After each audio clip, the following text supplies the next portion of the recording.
இனி நம்ம மத கஜராஜா படத்தோட ரிவ்யூ தான் பார்க்க போகிறோம். ரொம்ப நாளைக்கு அப்புறம் விழுந்து விழுந்து சிரித்த படம் இந்த படம் தான்.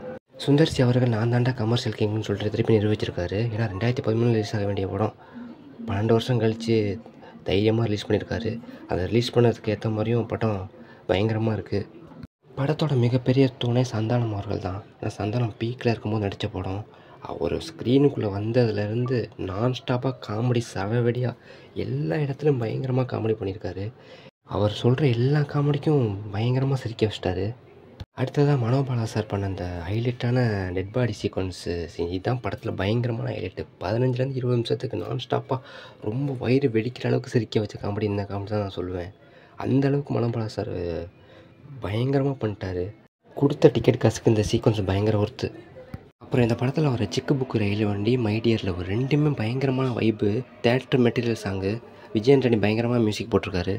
அப்புறம் இந்த படத்தோட கிளைமேக்ஸில் விஷால் அவர்கள் 8 பேக்லாம் வச்சு பயங்கரமாக வந்துருந்தார். அந்த கிளைமேக்ஸில் வர ஃபைட் சீன் பயங்கரமாக இருந்துச்சு. மொத்தத்தில் இந்த மத கஜராஜா படம் எப்படி இருந்துச்சுன்னா, எந்த ஒரு எதிர்பார்ப்பும் இல்லாமல் எந்த ஒரு லாஜிக்கும் பார்க்காம குடும்பத்தோடு தேட்டருக்கு போய் வயிறு வலிக்க வலிக்க வலிக்க சிரித்து ஃபன் பண்ணிவிட்டு என்டர்டெயின்மெண்ட் பண்ணிவிட்டு கொடுத்த காசுக்கு ஒருத்தரான்னு சொல்லிட்டு வருவீங்க. அந்த மாதிரியான படம் தான் இந்த மத கஜராஜா. இந்த மத கஜராஜா படத்துக்கு நான் கொடுக்குற ரேட்டிங் 5க்கு 4.